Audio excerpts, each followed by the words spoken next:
मोहतरम स्पीकर साहब और इस ऐवान में मेरे दोनों तरफ मौजूद साथियों, तरक्की यकीनन जो है वो हुई है, इससे कोई इनकार नहीं कर सकता और ना ही कोई कर रहा है। ये तरक्की पाकिस्तान की 73 साला तारीख की सबसे बड़ी तरक्की है, यानी तरक्की माकूस। इतनी मनफी तरक्की आज तक पाकिस्तान और इसकी अवाम ने नहीं देखी थी कि जो आज हम देख रहे हैं।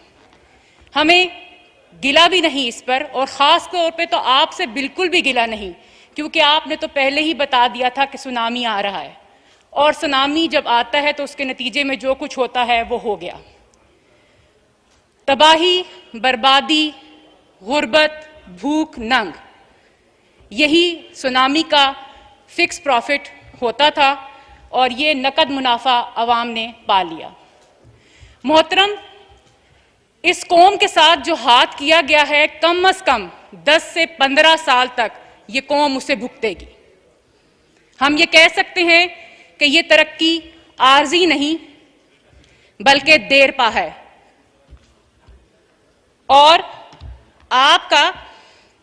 आपकी वजह से ये 1 से 2 दहाइयों तक यकीनन मुहित रहेगी।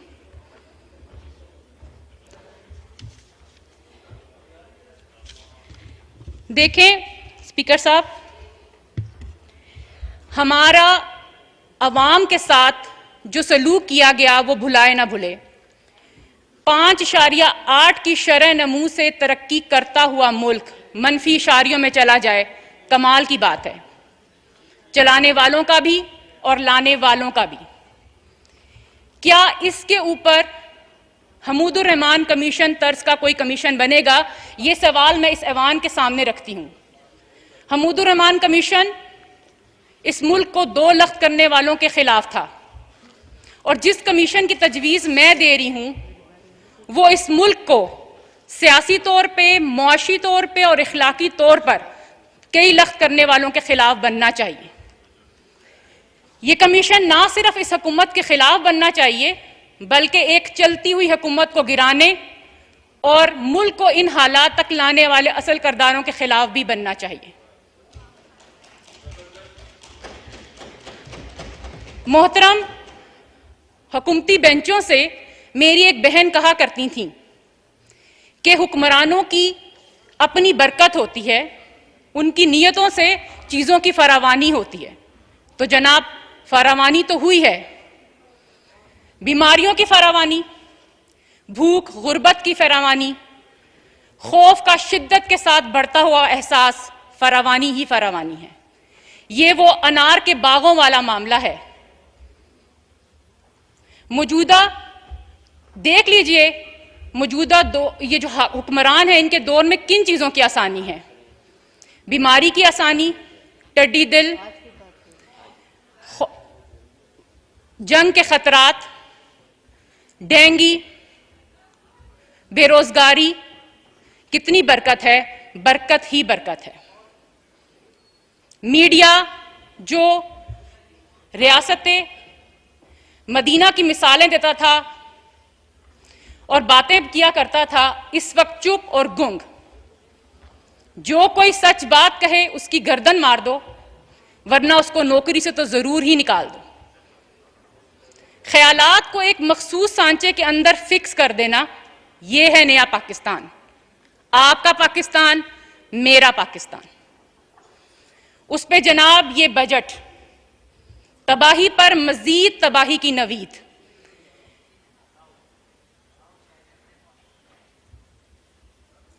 इस बजट में किसी के लिए कोई रिलीफ नहीं दिया गया। मोहतरम, कोरोना ने पर्दा किया हुआ है। आप कहेंगे कि हमारा तो इसमें कोई कसूर नहीं, ये तो अल्लाह ताला की तरफ से नाजिल हुआ, या अगर ये मैन मेड भी है तो इसमें हमारा कोई कसूर नहीं। जनाब, कसूर है। हमारा कसूर ये है कि हम उन दूसरे मुमालिक की तरह इस पर काबू नहीं पा सके और मुकम्मल तौर पर हम नाकाम हो गए। हर जगह ये रिड्यूस हो रहा है, मगर यहां पर भी तरक्की करते हुए हम तीसरे से चौथे नंबर पर पहुंच गए हैं, और खुदा ना खास्ता अगर इसी तरह से रहा तो हम पहले नंबर की तरफ रवा दवा होंगे। बजट, हाँ जी, बजट 2020 यानी वो मुश्किलात जो हमें दरपेश हैं और अगले साल तक जाने के लिए हमें इनके असरात को झेलना है, इन मामलात को हमने मीट विट करना है। पहला मसला कोरोना, आप कंफ्यूज। कोरोना ने जो जख्म दिए हैं या जो जख्म देने हैं इस बजट में, उसके लिए हजारों सफात की जाया हो जाने वाली रद्दी में कोई हल मौजूद नहीं है। तो बेहतर है कि हम कोरोना को करप्शन में डाल देते हैं और नैब और शहजाद अकबर के हवाले कर देते हैं। कम से कम उन दोनों की तो लॉटरी निकलती रहेगी।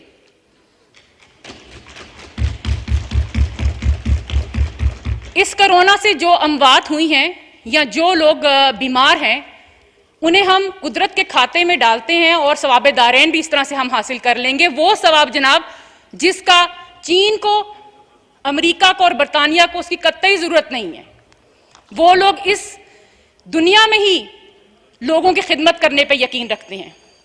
और हाँ, हम उनके लिए दुआ ज़रूर कर सकते हैं कि अल्लाह जल्द अज जल्द उन्हें ये तौफीक दे कि वो इस वबा से, इस बीमारी से बचने की कोई वैक्सीन या दवा जो है वो ले आए और हम इस बीमारी से, इस मूजी मर्ज से बच जाए। तो मेरी तजवीज़ ये है जनाब कि इस बजट इजलास का इख्तिताम भी हम ना इसी दुआ से करें और उनके अंदर इतनी हमदर्दी तो होगी कि वो हमारे जो कर्जा जात हैं उनको रीशेड्यूल करके हमसे मजीद दुआएं लें। और इसी तरह की एक दुआ हम अगले मिनी बजट के लिए मौखर कर देते हैं। बड़े मसाइल में टड्डी दिल भी शामिल है। पाकिस्तान के इस वक्त 40 अजला इससे शदीद मुतासिर हुए हैं। 33 अजला का ताल्लुक बलोचिस्तान से है। ये टड्डी दल अभी लोकल है, वलायती, अफ्रीका की और ईरान वाली अभी आनी बाकी हैं। इसमें भी हमने खैरात के हवाले से कासा गदाई जो है वो आगे किया हुआ है और हम खैरात और चंदा मांगने में वैसे भी काफ़ी तजर्बा रखते हैं। मोहतरम, ये जो खैरात, ये जो चंदा काफिरों की तरफ से आया है, उसमें से वफाकी हुकूमत बलोचिस्तान को कुछ ज़्यादा ना देकर हम बलोचिस्तानियों का ईमान बचाने की भरपूर कोशिश कर रही है। आखिर ये इमदाद है तो काफिरों की ना। तो इस पर इस ऐवान की तरफ से या कम से कम हम बलोचिस्तान के जो मेंबरान हैं उनकी तरफ से एक करारदाद शुक्रिया के इस ऐवान में मैं पेश करना चाहूँगी कि वफाकी हुकूमत हमारा ईमान बचाने की सर तोड़ कोशिश करने पर शुक्रिया की मुस्तहिक है। जनाब स्पीकर, अमन ईमान के बाद अल्लाह ताला की दी हुई बड़ी नेमतों में से एक नेमत है। इस वक्त पाकिस्तान पर जंग के साए मंडला रहे हैं, सर्द बॉर्डर गर्म होते जा रहे हैं, मगर यहाँ पर भी माशाल्लाह से हमारी हुकूमत अपने रिकॉर्ड को ना तोड़ते हुए वही कन्फ्यूजन, बेअमली और हवा में बातें करना। मोहतरम, अगर इसी तरह से मामलात को डील किया जाता रहा और आप करते रहे तो ये जो आपने अपनी टेनोर का 40% हिस्सा पूरा कर लिया है 2 साल का अरसा, तो आप यहाँ पर खड़े होकर अपनी अच्छाइयाँ और अपनी जो आपने अमल किए हैं अच्छे खूबियों वाले वो बयान कर रहे होते हैं। मोहतरम, आप खुश नसीब लोगों में से हैं कि जिन्होंने इस वक्त इस्टेब्लिशमेंट और मुल्क के दीगर रियासती अदारे, जिनका मैं यहाँ पर नाम नहीं लेना चाहूँगी, सपोर्ट हासिल है। मोहतरमा वाइंड अप करें क्योंकि आपका टाइम ऑलमोस्ट कंप्लीट हो गया जी। इस पे तो मैं ज़रा अपनी ये तकरीर कंप्लीट कर लूँ, फिर मैं इस टाइम के ऊपर भी आपसे बात करना चाहूँगी। और जैसे ही बात हम ज़रा इन चीज़ों की करते हैं, आप लोग फ़ौरन हमें टाइम याद दिला देते हैं। आपकी पार्टी ने 9 मिनट है और ऑलमोस्ट आपने 49 मिनट्स पे अच्छा, मैं 1 मिनट मुझे दे दीजिए। बल्कि आपको 1 मिनट ज़्यादा दिए। चलें, शुक्रिया जी। मैं बात कर रही थी उन रियासती सतूनों का जिनका मैं यहाँ पर नाम नहीं लेना चाह रही, जिनकी सपोर्ट आपको हासिल है, इस्टेब्लिशमेंट की सपोर्ट आपको हासिल है। अल्लाह मियाँ ने आपको ये मौका भी फराहम कर दिया कि आप अपनी गलतियों को, अपनी खामियों को कोरोना के कारपेट के नीचे डाल सकते हैं। मगर मोहतरम, मैं अपनी बात खत्म करते हुए ये कहूंगी कि वो वक्त दूर नहीं और मैं ये देख रही हूं कि इस अवाम, इस्तेहसाल ज़दा और गरीब अवाम के हाथ आपके गिरबानों तक पहुंच रहे हैं। Thank you very much. और ये वक्त अल्लाह जानता है कि हफ्ते लगेंगे या दिन, लेकिन इंजाम आपके सामने है और इसके साथ मैं आपका शुक्रिया अदा करूं। Thank you ji.